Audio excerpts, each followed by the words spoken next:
AI was supposed to be your tireless assistant, the tool that finally would free your time to actually teach. But reality is completely the opposite. There was a betrayal of your expectancy, and now you actually have more work, more things to do, and it's not getting any easier or any fun. So today we're going to look into the three problems that the AI is creating to teacher. But next week, or yeah, probably next week, we are going to have an episode that talk about the TikTok brain, basically about the students and the challenge that they are facing. So what is happening here? So as a teacher, you know that is you see those students using AI and they are basically cheating on the system. But the real fear is not just they are cheating; it's the result of it.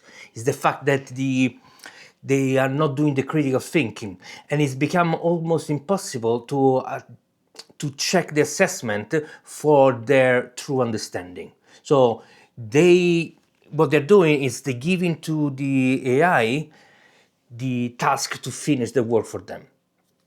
So they're not doing the critical thinking, they're not doing the real work, and it's impossible to see what the students have understood about the lesson and so on.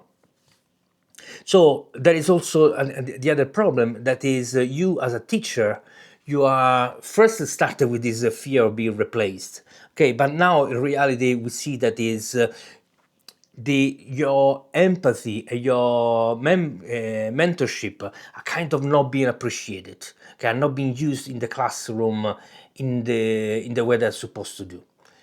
This we can of course blame the students and say, okay, it's their fault, they're the problem. Reality is they are the reason why we need to fix this problem. So we need to change the approach and look into what can we do.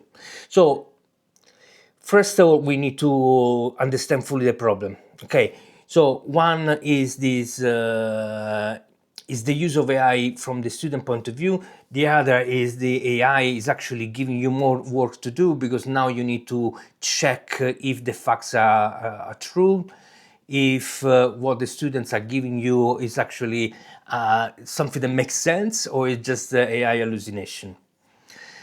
Then there is this lie of efficiency. So in theory, because there are not been a plan on how to use AI, there is not an effect efficiency in your work. Okay, you don't know where to use it, how to use it, when it's possible to use it, and so on, because there is not a kind of directive, there is not clear instruction from the school of what to do and how to do it. This lack of instruction was happening, it create the risk of actually not doing the right thing. Okay, therefore now you have also this fear of, am I doing right? Am I breaking any law on what I'm doing? So this lack of leadership is creating even more problem. So when we look at this, then we have like four elements playing. So it's you, the teacher, the administration of the school, the students, and the parents. But there is also the thing that is on top of them, that is the government. Okay. So those five elements are all of them in a paradox scenario. So you have the parents that wants their students to actually use the latest technology, but at the same time they see that this technology is not doing a great effect on their kids. So there is this level of uncertainty of how to behave. So they don't know, they can't find a solution. They hope that the school that is supposed to be, more organized, more mature, and prepare those young minds for this future, the school also don't know what to do. Okay, because on the administrative point of view, they don't have the freedom to move and experiment, especially because the risks are huge. There is not a lot of knowledge about this, how to do it, what to do it, and there is not many resources. So for the school point of view, it's really difficult to understand how to implement this. So they feel kind of paralyzed because there's not clear directive for them, and there is no knowledge of what to do. So they feel paralyzed. They're not moving. They're not acting as a leader as they're supposed to be. Then there is you as a teacher, that now you were supposed to be with less work, and now we have more work, and you don't have neither the knowledge or the technology to know how to resolve this problem. But you don't have also the directing from the top that telling you, look, this is allowed, this is not allowed, students can do this, or whatever. Okay, this and then there is the students. Sorry, the students are in this extremely difficult scenario because they don't have our background, our story, so they don't know what it means to live without this technology. They don't know how it is to think, to stay focused for more than 8 seconds. So for them, it's normal. It's just the school that is not doing what their brain requires. So if we understand this point and say, okay, the students work, their brain, that I call it a TikTok brain, works in a specific way. So how we can make this brain meet the curriculum? There are strategies, there's things that can be done. It's not easy. And I actually wrote a book called The Last Human Teacher, and the link in the description is an ebook. It's free to download, and we talk about all those the problem, the solution, and how what it's possible to do today. The so the scenario where we are at the moment is a kind of locked. Is really difficult to break, and it's ideally it would be the government that give directive to the school, and directive and money, and the school implement, call for AI expert and start implementing this. Okay, and that would be the right solution. It's not happening. It's this problem with AI is over 2 years old, and nothing has happened. Okay, most of school don't have the resources to fix this. So as a teacher, you're kind of stuck in this difficult scenario. What is my suggestion? My suggestion is to first understand fully the problem. So again, I suggest reading the book, but the practically what we need to do is to understand how the student work. So there are gonna be another video for just to describe this, and so therefore like and subscribe so you can be informed when the next video is coming out. But to make it simple, so I'll give you a little idea what the problem is. So if we think that now these young people are used to TikTok kind of speed of information, and we know that every 8 seconds they need a new input, and we know through this it's been studied that they can keep attention for 10-15 minutes max. So through those two knowledge means that we need to update the way that we deliver our classes. We need to think a block of 10 minutes within the class. We need to think about little breaks. We need to think how we can keep their brain engaged.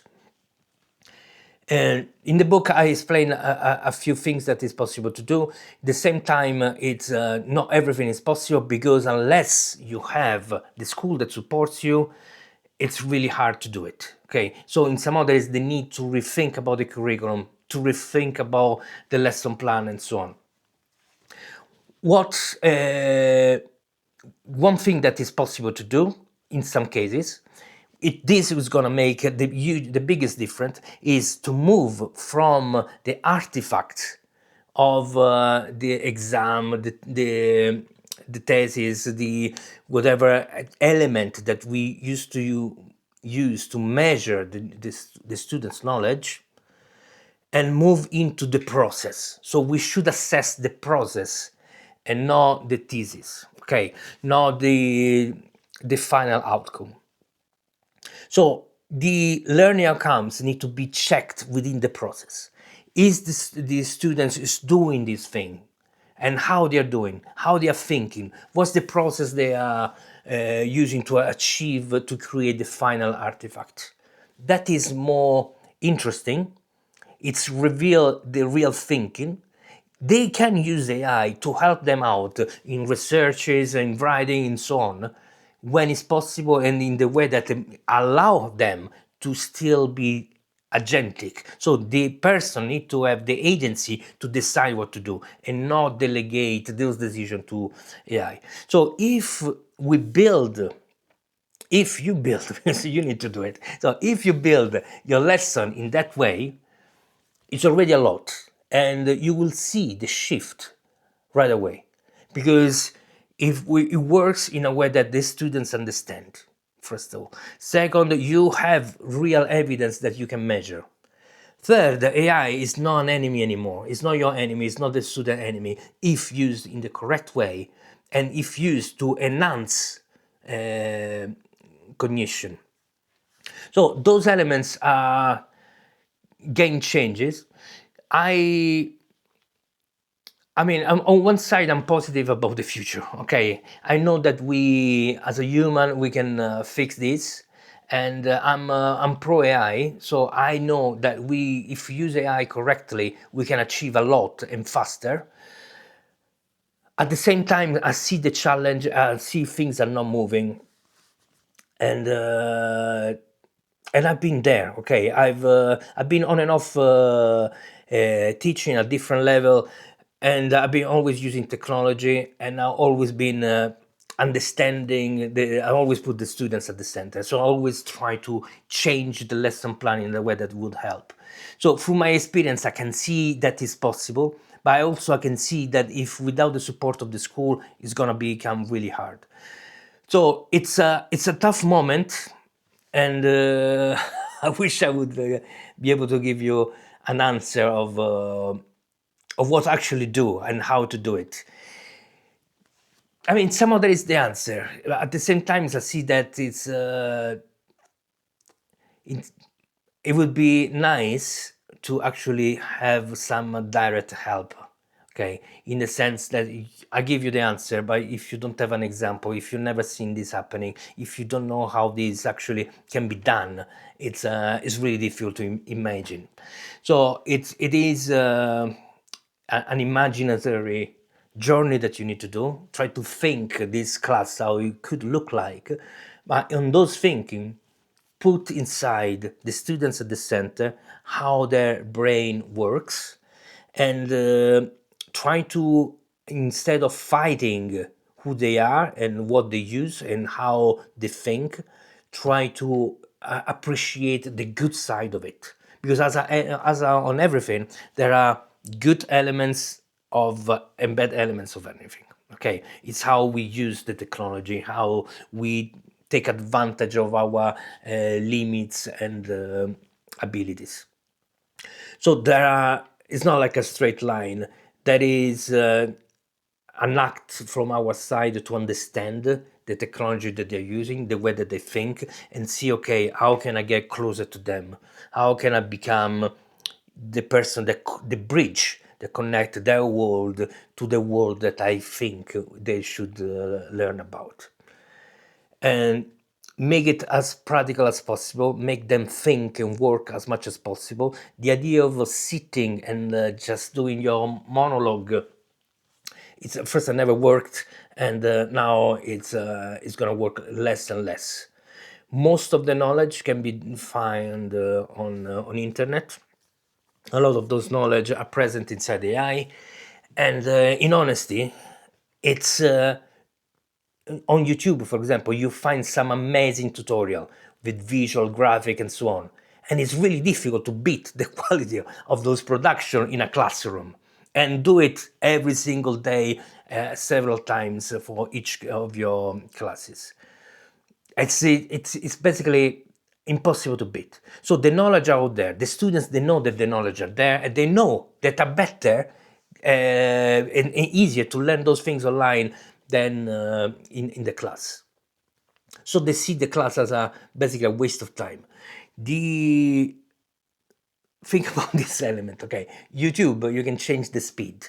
Okay, so when they can't do this in the classroom, so because they need more information and they get distracted right away, if they change the speed, it's kind of already make them easier. It makes easier for them to understand. Okay, they got these flashes of idea, much more faster information. They can meet their own speed by changing the speed of the play of the YouTube video. So I'm not saying that now it is about not doing the class anymore, but it is about doing in a clever way. So turn as much as possible into practice, do work on the process, give as a handout maybe a list of video that they can watch. Okay, they support this thing, and make a kind of instead of an exam that is about checking, like I know or don't know, if the student knows or don't know something, check if the process is if they're thinking in a critical way during the process. Those things are huge, and it can be the game changer. So I hope that you can learn something from this, you can take something from this, and can help you make your life easier.